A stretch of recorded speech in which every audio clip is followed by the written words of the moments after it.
Welcome to Topper Talk, your number one Western Kentucky athletics podcast. I'm your host, Stephen Moffitt, and I'm joined by co-host Tyler Bailey. Hilltopper Nation, whether it's happening on the hill or on the road, grab those red towels, stand up and cheer, because it's up next on Topper Talk. Welcome back to another episode of Topper Talk podcast. As always, thank you for downloading and listening to our episodes. As always, you can follow us on Twitter and Instagram at Topper_Talk, and then follow us on YouTube, subscribe to those videos, get those updates whenever an episode is published. That's at Topper Talk Podcast. I've got Tyler here with me, man. We're ready to jump into a just jam-packed with info episode. Tyler, man, you ready to jump into a big season prediction episode? Oh, you already know I am, man. I'm ready to cut this pig open and start dissecting it. Couldn't have said it but any better myself, buddy. Before we get started into the main segment and the Red Towel wrap up, we are going to talk about our sponsor of the podcast. Obviously we're very happy to have the Fireman Movers on as the official sponsor of the Topper Talk podcast. They are the official moving company of WKU Athletics. They are local or long distance movers that are staffed by current or off duty firefighters. They have been professionally moving commercial and residential properties since 1992. They're founded by proud WKU alumni, and feel free to call them for any and all moving needs at 270-791-1755. Follow them on Instagram at the Fireman Moving Co. And I got to say, I said it last episode, the first episode as them being the official sponsor for us. I have used them personally. They have helped me move into this house that I'm currently living in about 7 years ago. And it was the best decision that we've ever made. It made our move simple. It was much more efficient. The price was fair. And if we ever move again, I promise you, they will be the first people I call. So if anyone listening has any moving needs, again, local or long distance, whatever your needs are, they will take care of you. They are the official moving company of WKU Athletics. Now let's jump in to the Red Towel wrap up. We mentioned this, last episode, that with fall sports getting fired up now, that this is going to continue to be a longer and longer segment as we move forward. Soccer and volleyball and just everything starting to fire up. So we've got a lot to cover. So Tyler, give us our Red Towel wrap up. What we've missed the last week since our last episode. All right, so in the past week, we have gotten 2 transfers in for the football team, both wide receivers. We got Jaleel Walker. He's a 6'3", 195-pound junior wide receiver from JUCO. And we got Craig Burt Jr. He's 6'4", 109-pound senior from Missouri State. Boomerang transfer, if you would. In 2022, Walker had 50 catches for 899 yards and 8 TDs. And Burt, in 3 games, he had 4 catches for 70 yards, was in line to be wide receiver 1 at Missouri State before he decided to transfer back here. So it's good to have him back and welcome Jaleel Walker. Moving on to soccer is the CUSA preseason poll. They were picked number 4. Amber Barnett made preseason Conference USA team. And moving on to volleyball, Conference USA preseason poll pick number 1 with 8 out of the 9 first place votes. Callie Bauer, Paige Briggs, Kylie Cox, Kennedy Cole makes preseason Conference USA team. On 8/17, the volleyball team went up to UK for an exhibition and lost, sadly, 3-1. Also on the same day, the soccer, they played Tennessee Tech at 7 p.m. They tied 1-1. 8/18 was Topperfest, which I got to say was a blast. They had live music. They had food trucks out there. They had jerseys that you could have bought, and I bought 3. I got one. The sign is signed by Malachi Corley, and I got a D'Angelo Malone jersey with name tape on it. Those are both hanging up in my closet. They're about to be mounted up on my wall here for too long. But no, I got to meet some great players. Malachi, Jaquez Evans. I met Tom Ellard. Great guys, just a great atmosphere. It was good being around the football team, soccer team, volleyball team. They's all there signing autographs, and just an all around a great time. Yeah, a lot of people showed up for it. It was good to be back on campus and good to be back in that environment. Um, Moving on 8-19 soccer, they played Union out of Tennessee and they won 5-0. And the 5 goals, 3 were scored by first time scorers. Uh, and of the 5, Katie Irwin, Emily Speedle, Amanda Simpson, Anna Isger, and Alana Nugent. I know I butchered your name. I apologize for that deeply. But it was good. That's good to see 5-0. And that wraps up this week in the Red Tail wrap up. Back to you, Moth.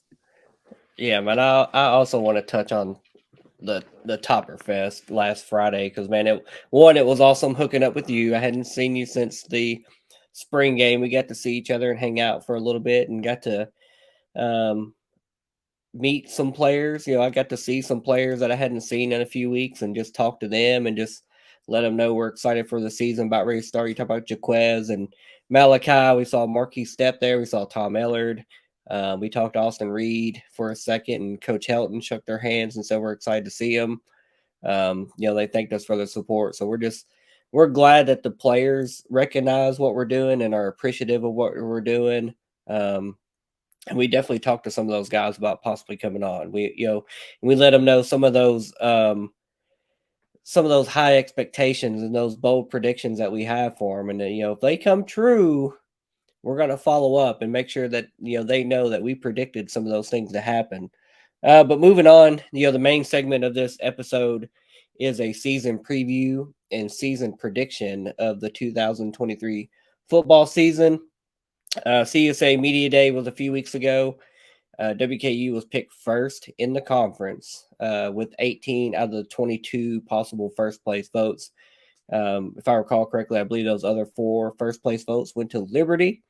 We know that their first year coming over to CUSA from being an independent, we do expect them to be a competitive team, but the bulk of the conference does expect WKU to run away and be the prohibitive favorite, and for a lot of good reasons. We've talked about every position, the strengths, the returning that we have, just the system.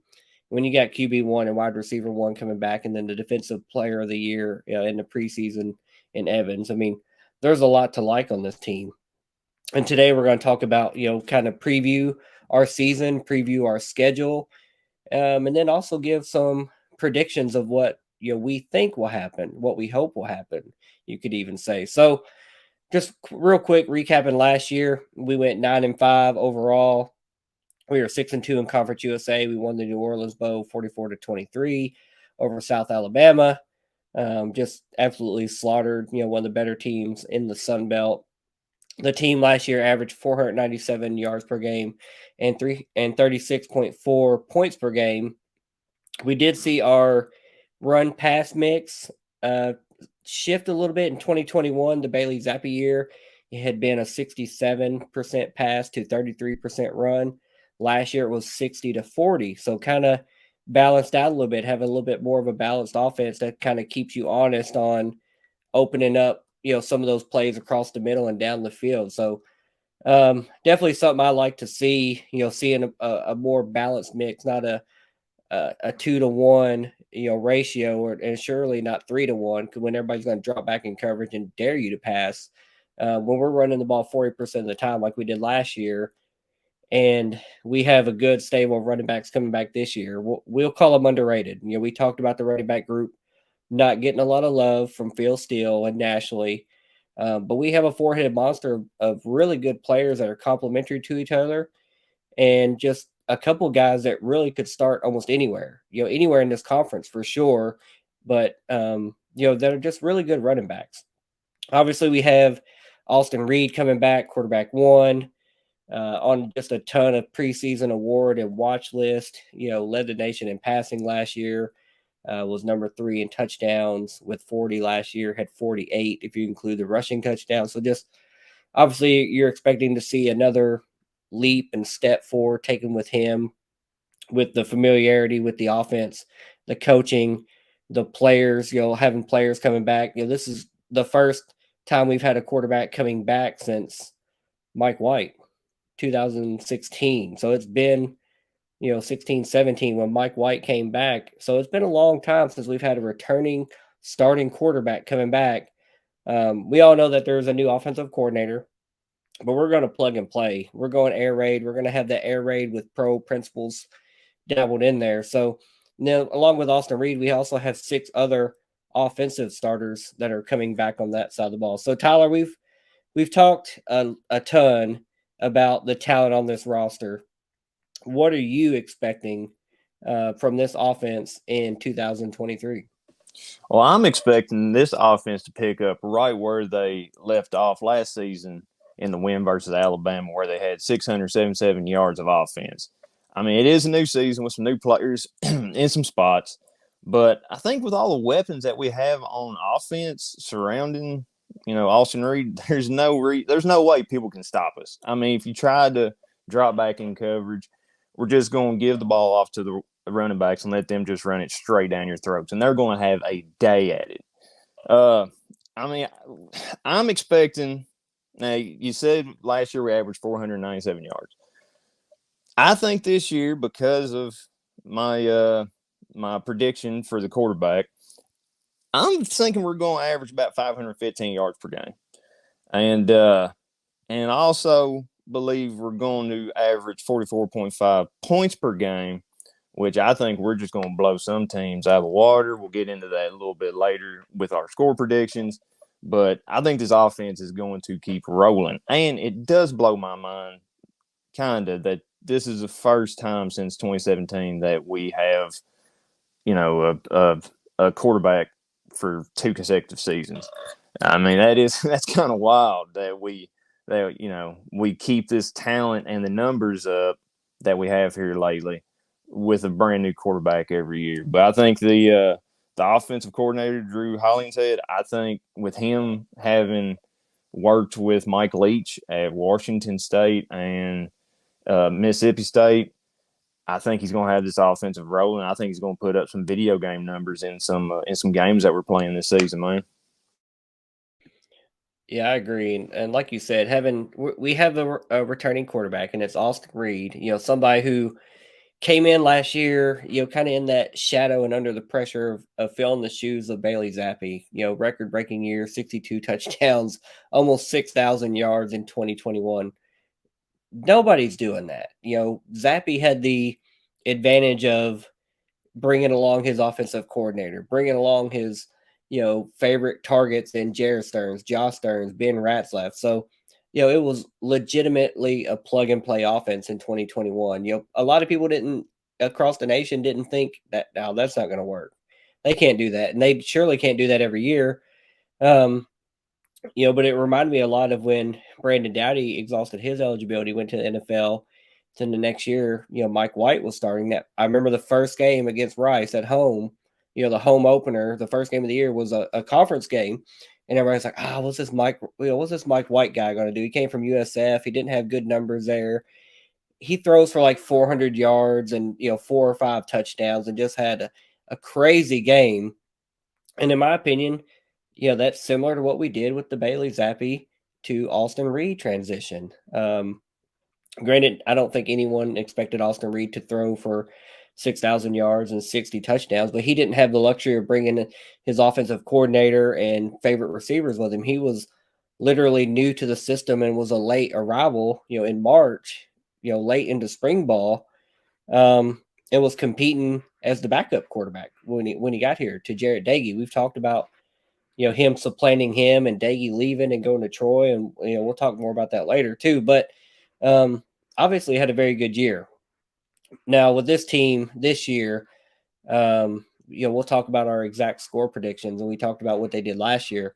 I have them increasing their points per game this year to 40.75 points per game, and I think the yardage is going to be right around 500, pretty close to what it was last year. I just think they're going to be finishing more drives this year. That's something you've heard Austin and Malachi talk a lot about. Was they left a lot of meat on the bones last year, and this year they're gonna eat that up and clean those bones dry.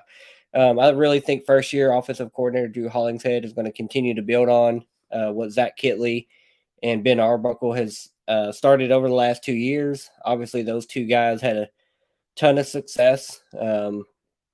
Continued to build the air raid, the high production passing and scoring offense that Helton wants to run. And both of those got opportunities to move on. And, unfortunately, Kitley had a position at his alma mater open up and went to Texas Tech, and Ben Arbuckle went to Washington State. So, nobody can fault them for that. But I do give Tyson Helton a ton of credit for going out and finding Drew Hollingshead. I've talked about that on multiple episodes. His prowess in the portal and finding coaching talent is second to none. He might not get the shine on portal rankings and recruiting rankings, whatever. I don't care. He's plugging in guys every single year that are impact players and replacing big impact players and coaches, and we're not missing a beat. We're not missing a step, And I think that's, the expectations are going to be really, really high this year. And I took a quote from the Field Steel magazine, and this is talking about the wide receiver room. And, we've talked about, I think we replaced 3 of our top 6 from last year with Daywood, Jalen Hall, Josh Simon, and Joey Belgian also moving on. A quote from Field Steel says, "They should match or even top last year's production." And again, that's just fully credit to one, the talent that's returning, and then 2, the talent that we've added to this roster. And we've talked circles around that, and the portal episode, the wide receiver episode, and now we're going to continue to bang that drum here in this season preview and prediction episode. And then I talked earlier about the balanced offense that we saw last year shift more to a run favorable offense, where it was 67-33 and 21, 60-40 last year. This year's running back group with Davion Poindexter, with Marquise Stepp, with LT Sanders, with Elijah Young, I think they're rated like the number 6 unit in Conference USA, which to me is insane because those first 2 guys, Davion, coming from Indiana, Marquise coming from USC and Nebraska, those 2 guys could play anywhere in this conference and be running back 1, like with zero doubt in my mind. Those 2 guys very complimentary of each other. Davion's get between the tackles and find a hole and pick up the hard yardage. Marquise Stepp will run you over. Big boy. We saw him at Topperfest. Big boy. He had them sleeves rolled up. He's a big boy. LT Sanders, we got to see him last year. Scat back, just lightning quick. If there's a seam and he hits it, he's gone. Goodbye. And then Elijah Young coming from Missouri, SEC school. Really excited to see what he brings to this team and the depth of this running back unit. I think it's really getting overlooked. And if anyone dares drop back in coverage and dares us to run the ball, I remember UAB doing that last year, drop some in coverage, and we start running the ball. We're just going to gash them. I guarantee it. I know this offensive line and the offensive coordinator and these running backs are just going to, okay, we'll run the ball then. We can do that.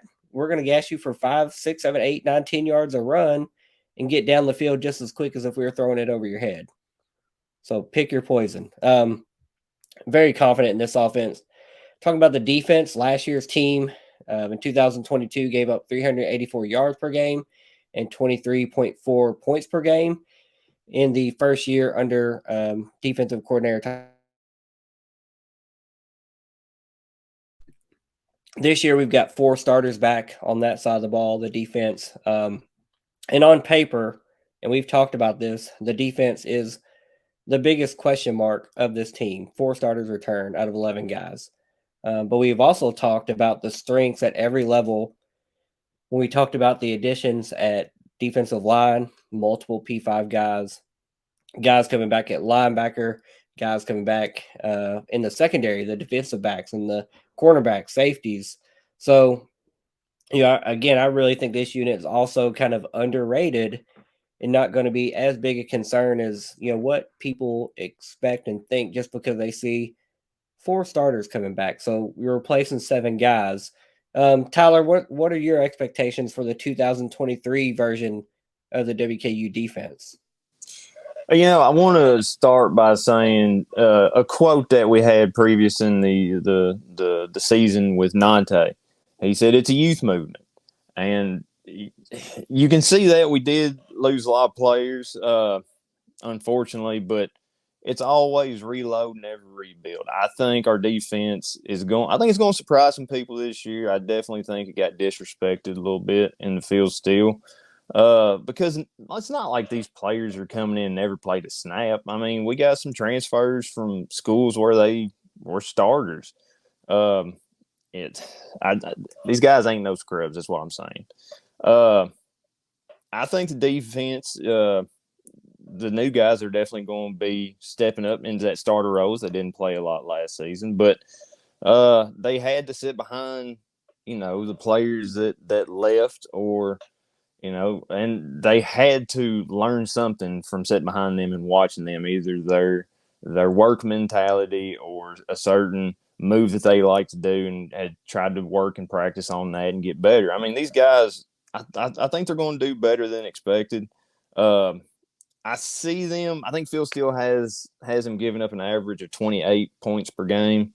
Um, I think they're going to give up about 27.3, so a little bit less.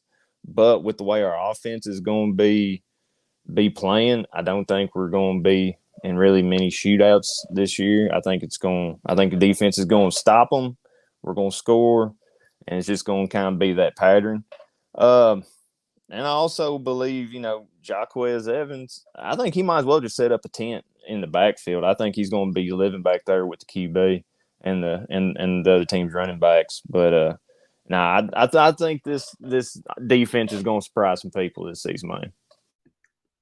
Yeah, that's literally the first line of my notes. Is I expect this unit to surprise a lot of people in the newly configured Conference USA. I have them penciled in on my score predictions that we'll go over later. I have them penciled in to give up 24.9 points per game, which is slightly higher than the 23.4 that they gave up last year. 1.5 points. Not a lot. Not a lot of points per game given up higher than last year, especially with the turnover that we've talked about, replacing 7 starters, and considerably lower than Phil Steele's projection, which is understandable given the amount of turnover that we have. I can understand going to 28 points per game in his projections, but just talked about our offense projected to put up 40 plus points per game. Both of us have that prediction. So if you're scoring 40 and giving up 28 or 24, 25, whatever you want to call it, you're going to win a lot of ball games. And like you said, while there's only 4 defensive starters that are returning, every single one of the starters that are penciled in via the Phil Steele magazine are guys that I have full faith in, guys that have playing time. There's no unknown entity or player in any starting position. It's just guys that haven't been full-time starters and players. Really kind of where the question mark really starts to creep in is when you get to the depth chart of who's going to be the replacement, who's the second, who's the first guy in after the starter, whether it be somebody needs a rest, a breather, an injury, whatever it may be. That's really where that youth movement, though, a lot of redshirt freshmen and sophomores, etc., really start to show. But those guys have to get experience and game time at some point. And it's going to be this year. And then next year, we're going to be talking about a lot more starters returning. Because there really is a youth movement on this side of the ball. But again, I think this unit is a lot stronger than what is projected. And, this is year 2 under Tyson Summers, kind of got thrust into the defensive coordinator last year after Bo Crum suddenly left. And I think, with what we saw last year, the success of his defensive unit, and what we're going to see this year, what I'm projecting to see this year, which is a really strong unit. He's kind of that name that I think it'll be hard to keep a hold of a guy like him. When you start to put together a couple good seasons, our coaches they tend to get picked off. They tend to get nabbed, and I don't want to lose him. I like Tyson. I like him a lot. I like his demeanor. I like the way he coaches. I like what he put on the field last year.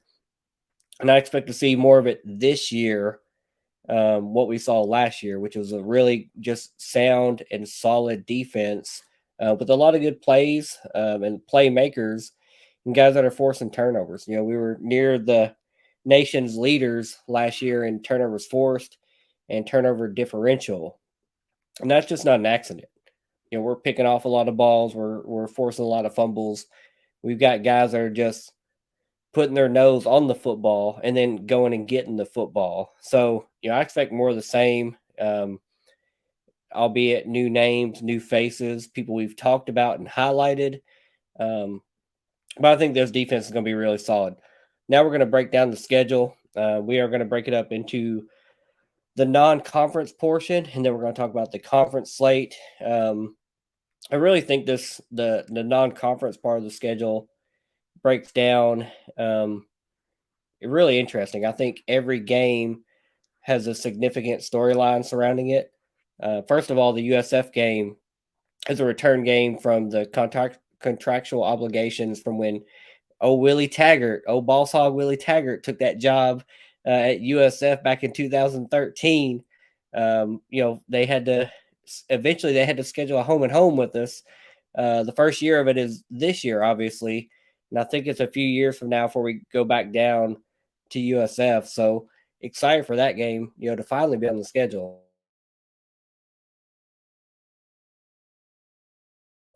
And then the second non-conference game, we got Ohio State. I don't think that one needs any talking up or introduction. I mean, Ohio State is Ohio State. They are a college football power. They are perennial contenders for the college football playoff. They're preseason ranked number 3 this year. They've sent multiple quarterbacks, running backs, wide receivers, etc., to the NFL. They've got a really good wide receiver room this year. Marvin Harrison Jr. is arguably the best wide receiver in college football. He's a very talented player. We like Malachi, but Marvin's pretty good. They are breaking in a new quarterback this year, so that is a good question mark to have for them. But Ohio State's obviously a really good team. Houston Christian, formerly Houston Baptist, is a fun game because that's obviously where Bailey Zappi, Zach Kitley, Ben Ratzlaff, and Jareth and Josh Stearns came from back in 2021. So I think them playing here and being at Western, which they played here before, I forget what year it was. I want to say it was like 2016. They played here before and obviously lost. But I think there will be a kind of a mutual respect and appreciation there between those fan bases, because they know that while we took some really good players from them from their level, that FCS level, we really exposed them to a high level of football here. And Bailey obviously went on to the NFL. Zach Kitley's at a P5 school as the offensive coordinator. Jared Stearns in the Canadian Football League right now. And Josh Stearns is still on the roster. And then we also got younger brother Trent Zappi's on the roster as a linebacker. So I think there's going to be a lot of mutual respect between those two teams. And then our fourth non-conference game is Troy. They're a perennial, just very strong Sunbelt and G5 team. They always have a solid defense, one of the better defenses at our level and just across college football. They're solid. We all know that last year they came to Bowling Green, Kentucky. They beat us. Former quarterback that was with us during spring and fall camp, Jarrett Dagey, when he got beat out for the job and Austin Reed was named QB1, Jarrett Dagey transferred out and went to Troy just before the season began. Now, he was QB2 there as well. But during that Troy game, their starting quarterback got knocked out. Jarrett Dagey came in, filled in, threw a couple of touchdowns, and led them to a victory. And then there was a very viral video after the game of Jarrett Dagey in the visitor locker room there at Houchin Smith, just dancing and celebrating as he should have. Big victory. A team that he played for left, got overlooked and picked over for Austin Reed, which I still will agree with, 10 times out of 10. Jarrett Dagey had a good game, Austin Reed had a good season and is going to have a good career. He's going to go play pro somewhere. Jarrett Dagey ain't doing that. So, having talked to several of our players in a just private conversation, several of them said we owe Troy a loss. We owe them something. They didn't forget. They didn't forget what happened last year. We let that game slip away. We lost 34-27. So players on our team have that game circled and say that's one that we're going to get back. We're going to go down to Troy and spoil their day just like they did last year here in Bowling Green, Kentucky. Tyler, I'm going to kick it back to you. What are your thoughts on our non-conference opponents and matchups for the 2023 season? I mean, I think this non-con schedule is really good. I mean, it's a good, solid test for our team before we get into conference play. And I think, with a couple wins here and there, I believe it'll really fire up the fan base. I mean, the USF game, rematch of the 2015 Miami Beach Bowl, which was we played against Willie Taggart. I had the pleasure of being down there for that game, and it was an awesome experience. Also, we will be playing against the same defensive coordinator that was at FAU last season. So he got a little taste of what we can do, but I don't think he'll be able to slow us down none. Houston Christian, I think that'll be a fun game to watch, and respect for them for giving up so much to us. And I just hope when they come up here, we take that game from them and send them back home on the bus all happy. Ohio State, I'm going to say Ohio State. I'm not giving them the satisfaction of saying the Ohio State. That's garbage. That shows how I'm sorry. I do not like Ohio State. And this goes back. I just don't like them. I love it. Gosh. I mean, everyone and their mama gets excited to play Ohio State. And yeah, they have sent a crap load of players to the NFL. But they are so pretentious to try to trademark the word "the." Gosh, but I think that'll be a fun game to experience, to watch and to see how our players stack up against them. I feel like every player is probably going to want to have their best game on that week, just because that'll be the one that they can hang their hats on. And Troy. Oh, revenge game. It was cute him dancing around like, we're their Super Bowl. I mean, that is a compliment to us. We are good. He probably needs to work on his dance move a little bit. But, he came up, he went down there. Yeah, he saw our playbook a little bit. I'm sure that's garbage. Classless. That's what I'm going to say about that. Classless. And you can tell him I said it. But no, I'm excited to kick off the season with the 4 games that we have in non-conference. And like I said earlier, I think it'll be a good test for us. Yeah, man. Yeah, and then jumping into Conference USA play, I mean it's no secret that the last couple of years, CUSA has been shaken up and just kind of really picked through. Last year we had 3 teams going to the Sun Belt. This season we had 6 teams moving on to the AAC, and Conference USA with the 5 remainders of us, UTEP, Louisiana Tech, Middle Tennessee, and FIU, are joined by newcomers Jacksonville State from the FCS, Sam Houston State from the FCS, and Liberty and New Mexico State from the independent rank. So Conference USA as a whole really has a lot of unknowns there. A couple of FCS schools coming up that you don't know what to expect. Last year we saw James Madison move up from FCS to the Sun Belt, and they had a really good year, but they had a really solid quarterback. They have a really good fan base. I don't remember if they won 8 games, 7, 8, 9 games last year, but had a really solid season. I don't think we have one of those level teams from the FCS in Sam Houston. Even though they redshirted a lot of guys last year, Sam Houston did in preparation for this year. And then we know that Liberty they're kind of an outlier in somebody joining Conference USA. They have a whole lot of money. Their athletic budget is huge. Their university, their campus, their facilities are just super nice. I mean, they're on par to be P5 type level, as far as facilities and just what they have and what they offer. So, I expect them to be competitive across the board, just in what they offer and the student athletes that they're going to have on their team. So, this year, while we are projected to win, we're the prohibitive favorite. 18 out of the 22 first place votes were for us. There is a lot of unknown. Obviously, the returners, UTEP, Tech, Louisiana Tech, Middle Tennessee, FIU. Um, Obviously, we know a lot more about them. All those schools have kind of had up and down years the last few years. Middle Tennessee, we know they're going to be 6-6. UTEP returns a lot of talent, offensive line, defensive line, kind of an average quarterback.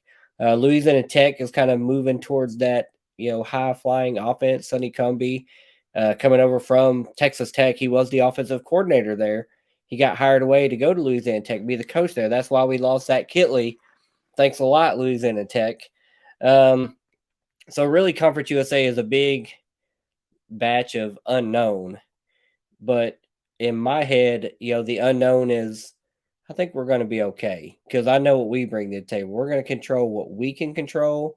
And then we also know that Kennesaw State from the FCS in Atlanta is transitioning, and they're going to be added to Conference USA next year in 2024. So, Tyler, I'm going to kick it to you. What are your thoughts and your feelings on this new look Conference USA and all these newcomers, these 4 new schools, and obviously the holdovers that we have in this 9-team Conference USA for 2023? Well, I'm going to say I'm looking forward to the new members coming in. Liberty, Sam Houston, Jacksonville, and New Mexico State. I think they are good additions to what we have. Let us not forget that less than 20 years ago, we were an FCS school and we made that transition. And I'm sure, it took us a few seasons to get it under our belt, which I know it did actually. But it all got turned around and we're doing pretty good now. Now hopefully we're not in Conference USA in 20 years, but hey, who knows? Weirder things have happened. Sam Houston State, you've mentioned earlier that they redshirted a lot of players till this year just because they were transitioning. But their head coach, he's actually been there since 2014, and he's gone to the FCS playoffs 6 times during that stretch, winning the national title in the spring of 21, and has an overall record of 85-27. Jacksonville State, their head coach had been there 2 years, but he had other head coaching jobs, including West Virginia, Michigan, and Arizona, and has an overall record as head coach. Rich Rodriguez, right? Yeah. Has an overall record of 118-83. New Mexico State, their head coach has also been there 2 years, but has had head coaching jobs at NIU, Minnesota, and was an interim head coach at TCU for their last 4 games in 21. And he has an overall record as head coach of 61-53. And Liberty is their first. It's their head coach's first year being there, but he had 2 different stints as head coach at Coastal Carolina and had an overall record of 39-22. I think some of these teams could surprise some people. I mean, Sam Houston State, or Sam Houston, yeah, they may have been FCS last year, but I mean, it seems like they have had some pretty good players on their teams. Now, granted, this year they're playing a full slate of FBS teams, whereas in the past they may not have, and we'll see how that translates. I'm not mad at any of the new players we got. You mix that in with us, UTEP, MTSU, La Tech, and FAU, and I think it could be in for a pretty entertaining conference. Poverty U, MTSU, I think they're probably going to go like 3-9. I think this is going to be one of their down years, and I'm hoping for it. I'm praying on their downfall, as the younger kids say in today's generation. But no, I am excited for this Conference USA football season, man. Yeah, let's jump in and let's talk about the schedule. We've talked about the opponents. Let's talk about the way it shakes out and on the schedule. We do know we have a couple midweek games this year. So Saturday 9-2, that's 11 days away. It's after midnight now, so it's 10 days away. We open the season on September 2nd with USF coming here home. That's a Big Red Rush game as the promotion. The very next Saturday, 9-9, we have Houston Christian. That's a family weekend. It's a whiteout. The Saturday after that, 9-16, we go to Columbus at Ohio State. I will be there. I cannot wait. Hotel is booked. Tickets are bought. Gonna be there. The upset's coming. The Saturday after that, 9-23, we're at Troy, going down to Alabama. I'm gonna play spoiler. We hope. Then the Thursday after that, we have a short week, so we're going from 9-23 to 9-28. So a 5 game from Saturday to Thursday. There we host Troy or host MTSU, excuse me, at home. The 100 Miles of Hate game. It's going to be the extra yard teachers promotional game, and it's also a red out. And then the next Thursday, so consecutive Thursday games there on 10-5, we go to Louisiana Tech. And then we have our bye week, the week of, the 12th, 13th, 14th, whatever you want to look at that. We have a bye week after Louisiana Tech. And then on Tuesday, 10-17, we play at Jacksonville State. Then Tuesday, 10-24, we host Liberty, and it will be a blackout, which could be a very pivotal game. They are kind of that conference contender that, we might need to win that game to have the tiebreaker. It will be a blackout game, similar to the UAB game last year. We remember the Shaq concert. A lot of energy in the building, on the stadium. Hopefully we bring that same energy this year for the blackout. Then the Saturday of 11-4, we play at UTEP. Then a week later, we play New Mexico State here at home. It's going to be a military appreciation game and our homecoming, a late homecoming, considering those midweek games in October. We have a homecoming in November this year. The next week, 11-18, we play Sam Houston State here at home. That is senior day. And then we wrap up the regular season on 11-25. We play at FIU. So, given the midweek games, there's really only one short week that transition from playing at Troy to playing home versus MTSU. That's our only short week. Other than that, we're going Thursday, bye week, Tuesday, and then back into regular Saturdays going into November. So, I don't think our schedule is terrible, especially given the way it shakes out with the midweek games, short games. MTSU, we both know that they're overrated, and just 6-6 Rick he's gonna get 6 wins. He's gonna get a contract extension. They're gonna go to a Bahamas Bowl, whatever. Their president, AD, etc., are gonna be happy, and we're just gonna continue to smack them around every single year while Helton's here and Stockstill's there. So I really like the way our schedule plays out. Tyler, I'm going to ask you a few questions of our schedule. Who do you think is our toughest game on the schedule this year? I think the toughest game is definitely going to be Ohio State. I think them boys are in for a fight on that game, and in fact, I probably know they are, and I think that's our toughest one of the season. Yeah, I think it would be hard for anyone to disagree that when you're going to the number 3 team, preseason ranking in the nation, going to their stadium that holds 105,000 people, it's going to be a loud, rowdy environment. Obviously, they're just going to be expecting us to walk in there and for them to get an easy win. But I hope we put a scare on them. That is easily the toughest game. Troy will be tough. On the road, any game, that caliber of G5 team, it's going to be a tough game going on the road and hoping to get a win. The Liberty game at that home, they have something to prove coming into Conference USA. I think that'll be a tough game, but, head and shoulders, it's the Ohio State game is our toughest game. Who would you consider to be our trap game if we have one in 2023? I think the trap game is probably going to be Troy. Actually, I mean, we're coming. We're either going to be hung over from the Ohio State game, or we're still going to be high on that horse. And I think after playing in an environment like that to playing, Troy, it's whatever. But whichever way you want to take that. But I think I think that's going to be the trap game for us. And just real quick, going back to you was talking about the the stadium at Ohio State. I think we're going to straighten out that horseshoe. I hope we do. But also kind of brings me back to whenever I was a freshman in college, and I heard our football team was playing Tennessee that season, first game, and I woke up every morning to the sound of Rocky Top, and I hate that song. I hope that song just is never played again because it still wears on my nerves whenever I hear that anywhere. I'm just like, gosh, them people.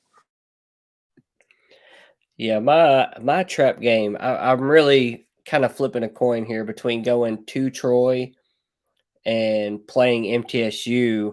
The Troy, I'm less inclined to say the Troy game because ultimately it will have no bearing on our conference championship hopes. If we lose that game, we can still go undefeated in conference and play in a conference championship game. So, but the other side of that coin is, if we breeze through our conference, if we go 8-0 in conference and go unblemished in non-conference, or only have one loss if it's Ohio State or Troy, we could put ourselves in contention for a New Year's Six bowl with that G5 designation as the highest ranked team. There are people out there that could predict that we could be there, and I think that the Ohio State's going to be a tough game to win. We hope to be competitive. We hope to come out there clean, not injured, not banged up. And then we owe Troy, a loss, quite frankly. That's the only way I can put it. So I'm going to put Troy as my trap game because I think that coming off OSU and then going back on the road again, 2 road games in the year. It's the only time we play back-to-back road games. Not counting the bye week between Tech and Jacksonville State. I think Troy's going to kind of be that trap game. We know we can't overlook them. We have MTSU the next week. We can overlook them. That's a W. But Troy's going to be a tough game. I don't expect it to be an easy win by any means. But we'll talk about that more when we get to the score predictions here a little later. But my trap game is Troy. I think that's a pivotal game for us for the season, for more than just that the conference championship. We want to go 11-1. We want to have a clean slate in conference, and then put ourselves in contention for a New Year's Six bid. And we have to win that Troy game. Nobody expects us to win the Ohio State game. Let's just be competitive there, come out healthy. But we have to win the Troy game if we really want to maximize the potential of this team and this talent that we have returning this year. So, Tyler, I'm going to ask you before we get, here in just a minute, we're going to get to the exact win-loss record of each game. So, give me your worst case scenario, the floor. If the wheels fall off, this is what our record is going to be. What's the floor of this team, and what's the ceiling? If everything clicks and operates like it should, and we're just the best team in Conference USA, bar none, what is your floor and ceiling for this 2023 Hilltopper football team? All right, like I said, if the wheels fall off, the engine falls out of the chassis, and everything just goes up in flames, I still think we go 4-8 on the season. I hope and pray that doesn't happen. Hope everybody stays healthy and we just breeze through these games. I think the ceiling, I got to go 12-0 on the ceiling. If we go up and to Ohio State and we play the best game of football that has ever been played and just disgrace them, I hope we do. I hope they overlook us for whatever reason, and we just surprise the hell out of them. I think the best case 12-0, worst case 4-8, man. I'm not I'm not as optimistic as you. I would love to go to Ohio State and win. I'm going to be there. So if we win, I'm going to be there Friday night through Sunday morning. If we win, check on me Sunday because I might not. I might be lost in Columbus somewhere. So check on me Sunday if we win that game. My floor, I have us at a floor of 8-4. I think if the unknown happens, if the offense takes a little bit to click with a new offensive coordinator, if the defense is a little bit softer than what I'm projecting, I think the worst we do is 4 losses, 8 wins in the regular season.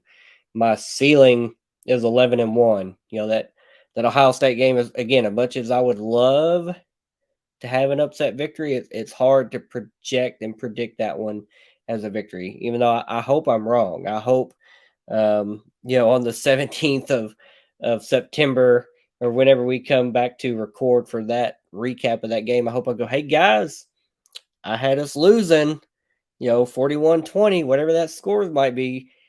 We whooped them. We took them to the shed. We've seen crazier things happen in years past. There was, a couple big upsets last year that happened. So crazier things could happen. They're breaking in new quarterback. We've got a lot of returning talent. Let's go there and let's get an upset. But I think 8-4 as the floor and 11-1 as the ceiling. So, Tyler, who do you look at as our rivalry games on this schedule this year? Well, you always have MTSU, the 100 miles of hate. I could see us having a growing rivalry with Liberty. Honestly, I mean, they kind of come in on new to the conference, especially if you're on Twitter. They're fans. They actually have fans, unlike MTSU, who you hear crickets over there. I mean, there's just no one to talk garbage to. At least Liberty, they're active. You see them. I could see it won't be the same as us in Marshall, but I could see that as a rivalry coming into the conference. So yeah, that's my two. I'm going to have two: MTSU and Liberty. Yeah, I'm right there with you. I mean, MTFU is the obvious one. I mean, 100 miles of hate. I forget what the exact overall record is. I want to say it's like 36, 35-1. We took the overall lead in the series last year with our victory at MTSU on their homecoming in front of a solid 5,000 fans last year. I mean, it was sad.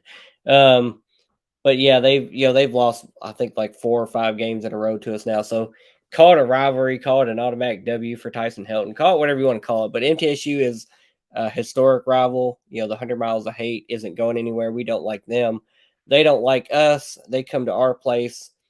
That's a W for us, an L for them. Sorry. And then Liberty, like you said, it's been really refreshing with them coming in the conference. Have met and interacted with a lot of friends or a lot of fans of theirs on Twitter.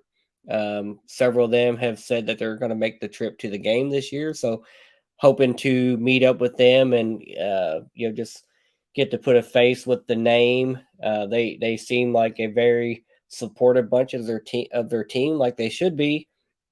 They've had a really good run and stretch of football. They beat us in 2020 with Malik Willis when we had Piggy T at quarterback. So, they're confident coming into this conference and into the game with us. They think they're going to win. They have a chip on their shoulder and, playing that underdog card. And definitely with their athletic prowess and what they're bringing to the table, they could be an automatic rival from day one. It could be tough, competitive, chippy games on the field.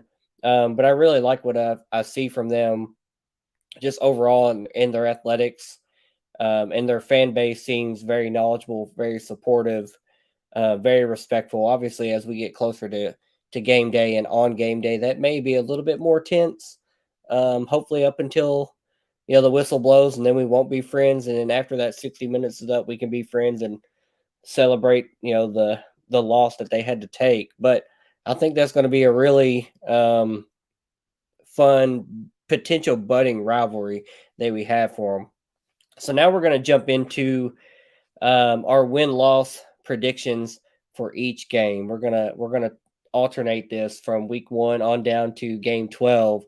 So But before we give this, I do want to give a disclaimer. This is a preseason prediction. Obviously, a lot could happen between now and game 2, 3, 4, injuries, etc. Maybe one of these new teams comes in and just blows the doors off and is amazing. These are preseason predictions with a lot of unknown variables out there. Not only on our team, but on the other teams coming in, and injuries are going to happen. So let's jump into the score predictions for each game. So Tyler, week 1, USF, 10 days away now. What is your score prediction? Who's winning? Well, I got Western winning that one. 45-23. Go Tops. Yeah, the Willie Taggart Bowl. We'll call it the Willie Taggart Bowl. I've also have WKU winning 45-17, so a pretty convincing win. We know that USF was 1-11 last year. They've got a new head coach coming in. They've got a lot of player turnover from last year. If you follow any USF accounts on Twitter, they are very confident in their ability to bounce back, but that's a lot of unknown and a lot of variables there. So I like our chances to win. I think it's going to be a pretty resounding victory, as do you, Tyler. So game 2, Houston Christian coming to Bowling Green, Kentucky. What's your score prediction for them? Oh, this one's kind of like last year's FIU game. I think there's going to be a blowout. I think it's going to be 70 to that's right, 70 Burger. to I was going to say 69, but I was like, man, this right here's a Christian school. I can't do that. So 70-13, and I think they're probably going to score probably 10 points in garbage time. But I think our defense is definitely going to shut them down, and our offense just going to go ham. Yeah, I also have that as a WKU victory. Pretty lopsided, 56-10. I mean, again, it's an FBS versus FCS team. No disrespect intended to them, um, but I think we've moved past the days of struggling against the Central Arkansas and the Maines of the world. I think our offense is too elite, too potent to allow that to happen. It's game 2. If there are any wrinkles that we need to iron out, they're going to be ironed out in the USF game.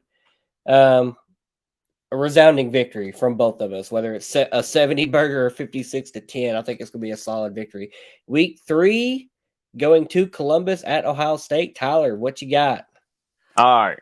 So, WKU football team, please prove me wrong. I will gladly eat this score right here, eat crow if y'all win, and I think you do. I'm going to preface this by saying I think you do, but I had to go with Ohio State 45, WKU 28. It's still going to be respectable, but I think this is going to be our one loss of the season.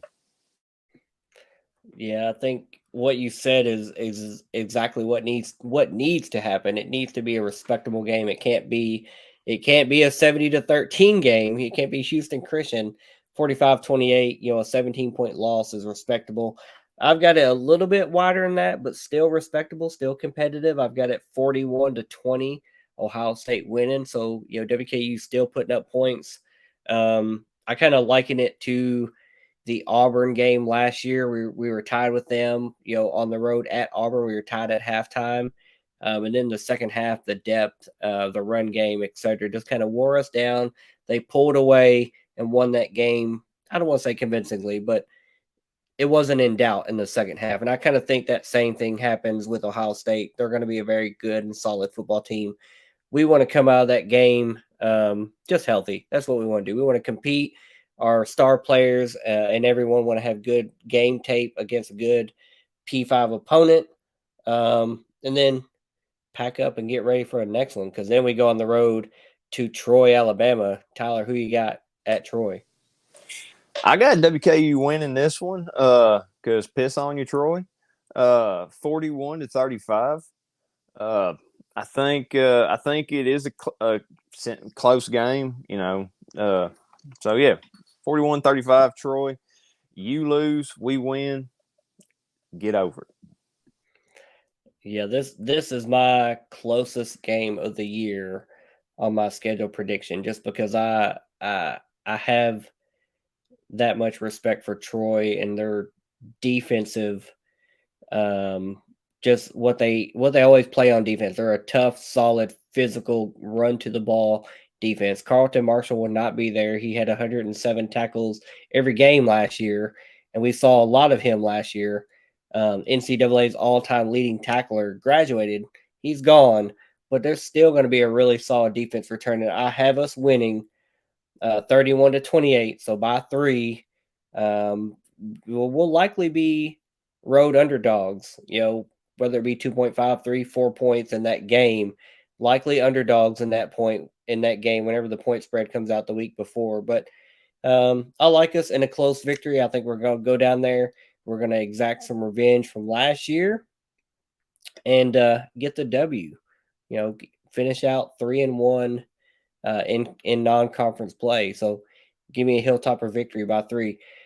Then we come back home. We host MTSU, 100 Miles of Hate. Tyler, who you got? Oh, you already know I got the Tops in this one. I got the Tops winning 49-21. Just piss on MTSU. I'm so tired. Oh, gosh, poverty you, man. I hate them. I hate them. I went down there for a football game a few years back and seriously felt like it was a desert in that stadium. Nobody was there. You have no fans. You have no budget whatsoever. Just drop it, man. You just get out. Gosh. So, yeah, Tops win 49-21. Go Tops. Yeah, mine's pretty close to that at 41-24, 17-point victory. I don't think it's ever in doubt. It could easily be a lot higher than that on our offensive side of the ball.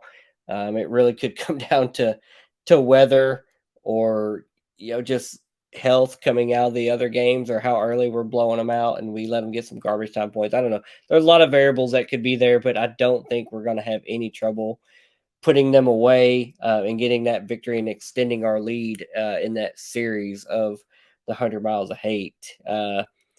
Then we got Louisiana Tech next. Who do you like there, Louisiana Tech? Well, I think I think we go down there and we win 48-34. I I ain't got nothing bad to say against La Tech. They are who they are, but and this will be a theme in my scores that Western typically has a lot of points. But yeah, 48-34, Western wins it. Yeah, I just remember us having a long history of having trouble winning down in Ruston, and it felt like we shook that. Coincidentally, the year when Mike Sanford was quote unquote coaching for his job, and he went down there. I think with Stephen Duncan, I think maybe even starting at quarterback, and we won a big game, just blew them out in like an 11 a.m. football game. I remember being super early. We just poured it on early, won our last 2 games of the year, and went 3-9, and then we still got rid of Sanford, rightfully so. But I think we go down there. I think we win 38-27. I think they are an up and coming program. They have a proud history of having really good football. They're going to be, I believe, in their second year, maybe third year with Sonny. No, it will be the second year with Sonny Crumby as coach. They have that kind of same air raid philosophy. They bring in a coach or a quarterback, Hank Bachmeyer from Boise, but I just think we have too much returning known firepower that they're not going to be able to outgun us in what could potentially be a shootout. My score prediction doesn't say that. I think our defense is going to be stout and slow them down. But 38-27, give me us beating Louisiana Tech.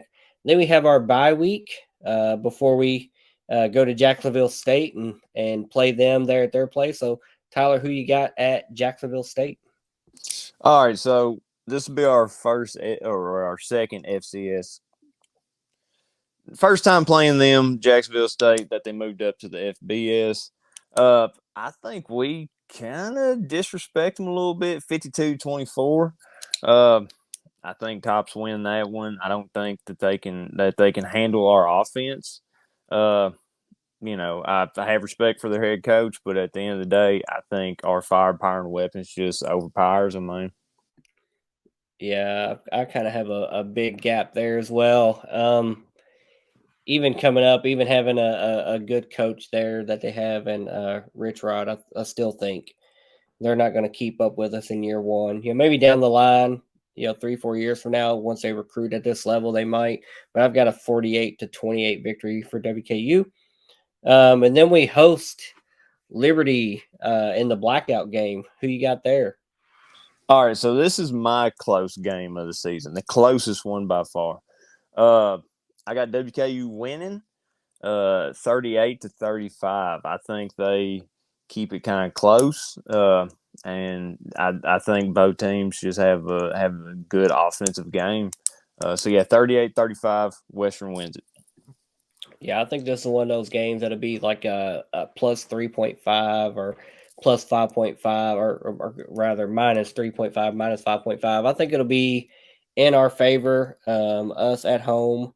I think it'll be a close game. Obviously, that could ebb and flow depending on what happens in the season, those games before we get to Liberty in those 7 games. But I also have Western winning. I just think Liberty, with a new head coach, new quarterback, a lot of player turnover that is natural with a coaching change, with Hugh Freeze moving on, and then bringing in Chadwell from Coastal Carolina.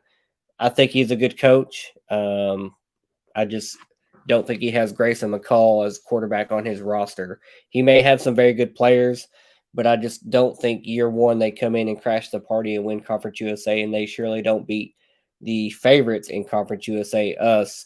And we owe them a little revenge from 2020, although I'm not sure there's very many, if any, players, Munson maybe a couple other seniors on the roster that might remember that game. Um, but we do owe them a loss from that 2020 game, and I think we come back and get that victory 38-31 and put ourselves in the driver's seat for hosting the Conference USA Championship, down the line. If that's who it ends up being against, we have the tiebreaker against them. Then we go down to UTEP and play them. Who you got there, Tyler? You're muted. Thank you. I think it's been actually since 2018, 2018 that we actually played UTEP. I was looking at the scores. Yeah, and they went 1-11 that season. Last time, that was 16 and to 40-16. Now, granted, last season they went 5-7. They returned 8 offensive starters and 7 on defense. But I still think WKU wins it 42-28. Not a complete shutdown, but we get a nice cushion from our offensive play, and I think our defense just kind of keeps them down a little bit. Yeah, I think Phil still has UTEP as being the conference runner-up to us. He has them in the championship game against us. And I put a lot of stock into that because I have a lot of respect for Phil Steele and the research and the work that he puts into his magazine and his projections. And looking into UTEP, they have one of the best offensive and defensive lines in Conference USA. They have a lot of returning talent. They have a decent quarterback returning, a decent running back returning. So it's really just a matter of, can they put it all together this year? I don't think that they can beat us. I don't think they can outgun us, out physical us. I think we're really solid in all 3 phases of football. I think we get that victory 35-24. It's a close game. It's not a blowout, but I still think it's a convincing victory. And then we play New Mexico State the next year, or the next week rather. Who you have in that game, Tyler? Second game against third game against the newcomers to the conference, and I think we welcome them to the conference with a butt kicking, 38-27. I know they, like I said earlier, and what you said earlier, they have redshirted a lot of players, a lot of upperclassmen, so they have that experience. And then last year, their younger players did get a lot of game experience, but I don't think it's enough to beat us. So yeah, 38-27, tops victory. So I'm not far behind you there. I'm a little bit bigger victory, 44-31. Pretty convincing victory. I think our offense is just too strong for whatever they want to put out there defensively. We saw what we did to South Alabama last year. We opened the can up against them, And by this point in the season, Drew Hollingshead is going to be very, very comfortable.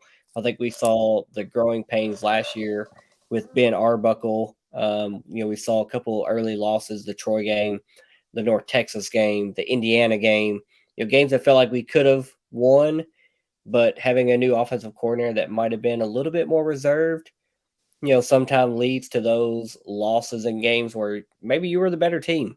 Mm-hmm. Maybe you let the pedal up just too much. But I don't think that happens at New Mexico State. I think we win convincingly 44-31.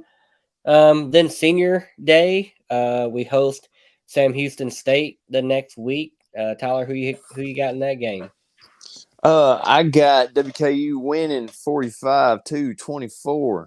I don't think this team is going to let the seniors go on a loss, and I think they're going to be pumped to play their last game at Houchin Smith Stadium. So, yeah, 45-24. Welcome to the conference, Sam Houston State. Yeah, I mean, I also had this as a big victory, and I probably went on the conservative side.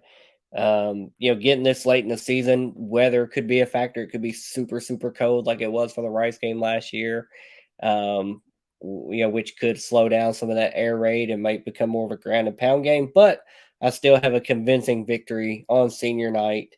41-21. We win. We send the seniors off. Tops win, you win. We lit, baby. Jawan Jones, copyright trademark. I stole it. I got permission though. Moving on, the last game of the year, we go down to Miami. We play at FIU.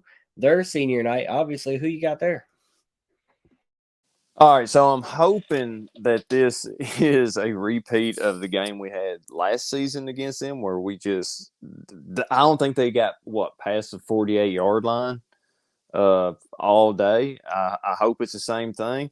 I don't know if I see that happening, but I got Western beating FIU 38-19. Yeah, big victory for me as well. They did take a tough loss last year. Obviously, when you get a 70-point loss hung on you, that's deflating. But they have a really young team, a lot of turnover there, and they did show some promise at the end of last year. They had a better, stronger games at the end of the year.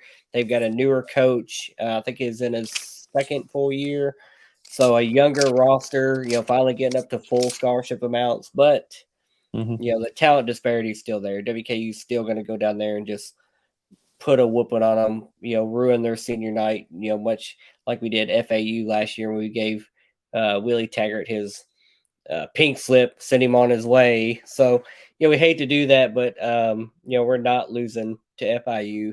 I've got a 42-17 victory.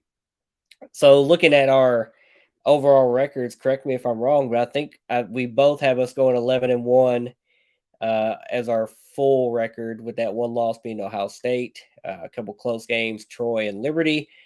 And then we've got us both being 8-0 in conference. Again, close games, a couple of them in there, but just really, really a really good and strong team, a schedule that sets up to have a special season, a roster that is just filled with talent, filled with potential NFL players in the coming years, whether it be next year or the year after. I think as we've seen fall camp go on, we've seen from the WKU recruiting Twitter account, NFL teams are here every day for practice, watching these Hilltoppers play because we're putting guys in the NFL, whether it be Austin Reed or Malachi Jaquez. Or some of these other guys. There's a lot more than just those three that are potential NFL guys. This roster is just full of a really good team, really good athletes, and players that are going to help us win a lot of games. So 11-1, we both project us to go to the conference championship. Obviously, I don't think I have to ask you. It doesn't matter who it's going to be, Liberty, Middle, UTEP, whoever all the prognosticators have us penciled into play.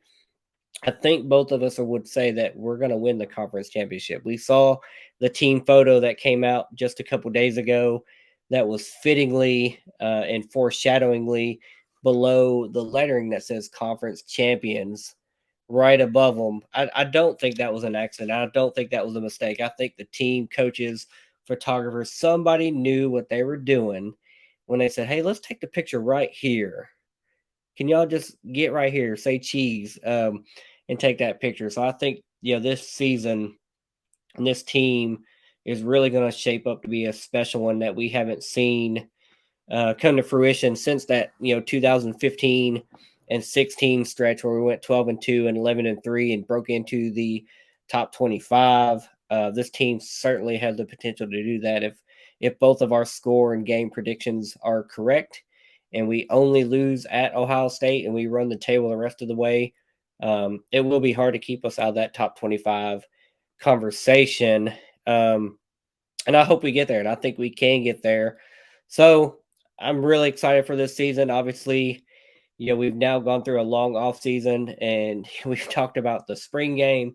We've talked about the transfer portal. We've talked about every player at every position. Even today, talking in the Red Towel wrap up, we talked about two late summer edition wide receivers that we already have a loaded wide receiver room.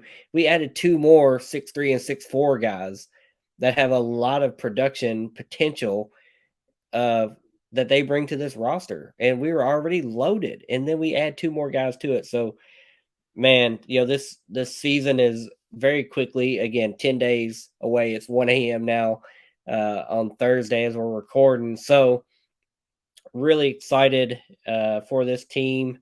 Excuse me, Wednesday. It's not Thursday. I'm a day ahead. But really excited for this season, this team. We're 10 days away. The next episode, obviously, is going to be the USF preview episode. I'm hoping, with all the turnover and the change and new coach, new players, etc., I'm hoping that we can bring on a USF guest that will shine more light onto their team and what they expect and what they know about it, because they're going to know a lot more than we will, just from leaning on the Field Steel magazine. We're going to lean on that. As far as projections and what they lost, we know they were 1-11 last year, but they have turned over the team and the coach. But that season is right around the corner now. Again, next episode is a game preview. And then right after that, we're recapping game one, talking about game two. So the season's here. Volleyball's here. Soccer's here.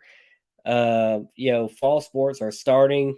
School started back this week at Western. So students are back on campus. So it's time. We're ready for Houchins Smith to be full for the USF game. We hope that a ton of people show up. We want to see 18, 19, 20 plus thousand people there.